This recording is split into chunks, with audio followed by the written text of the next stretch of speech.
So Christmas is always a really special time for the royal family and where they do traditionally come together, and that has always been at Sandringham.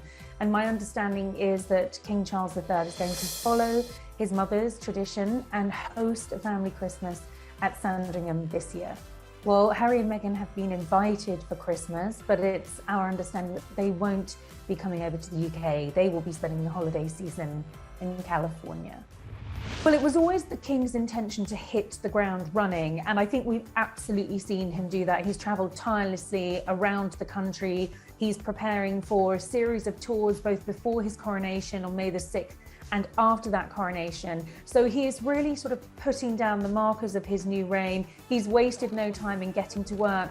It's no coincidence that a really important decision in making Princess Anne and Prince Edward councillors of state so that they can stand in for him in his absence was incredibly significant. He hasn't stripped Andrew and Prince Harry of their roles, but by having two new councillors of state, he's got Anne and Edward to deputise for him when he's away, and I think we can expect him to be away a fair bit. Well, I think it is going to be frustrating, possibly quite upsetting for Prince Harry and Prince Andrew, knowing that they've essentially been demoted. I mean, the King has been diplomatic, I think, in not stripping them of their roles as councillors of state, but that essentially means that Charles is not going to be using Andrew or Harry as substitute.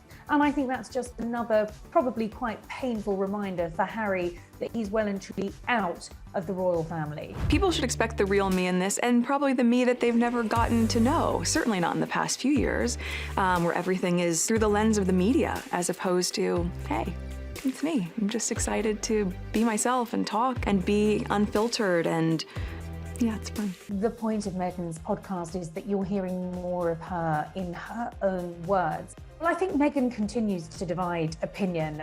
She's a bit like Marmite. You love her or you hate her, but certainly through her podcast, I think she's wanted to use her voice so that people have the opportunity to hear her views on certain things, her struggle with certain labels that she feels have sort of polarized her throughout her career and throughout her life. So I'm not necessarily sure it's won her an army of new fans, but I think people are tuning in out of curiosity, if nothing else. And certainly for Meghan, it's giving her an opportunity to talk about some of the labels she feels have often in cases been unfairly put on her. For William and Kate and the children, it's actually been a period of just trying to get some normality back into their lives. They've moved to Windsor after the summer holidays.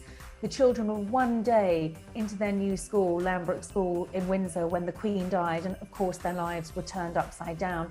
So I think the past few weeks have really just been about getting into that school routine and making the most of the term before the Christmas holidays turn up, and then really making sure that they're going to enjoy that time as a family. The Waleses traditionally go to Anmer Hall in Norfolk. That's where they spend their Christmas. That's not far at all from Sandringham, and they will be together as a family for Christmas at Sandringham. And I think that's going to be very important to the King, important that this is his first Christmas as King, important that he's continuing a tradition loved by his mother and started by the Queen.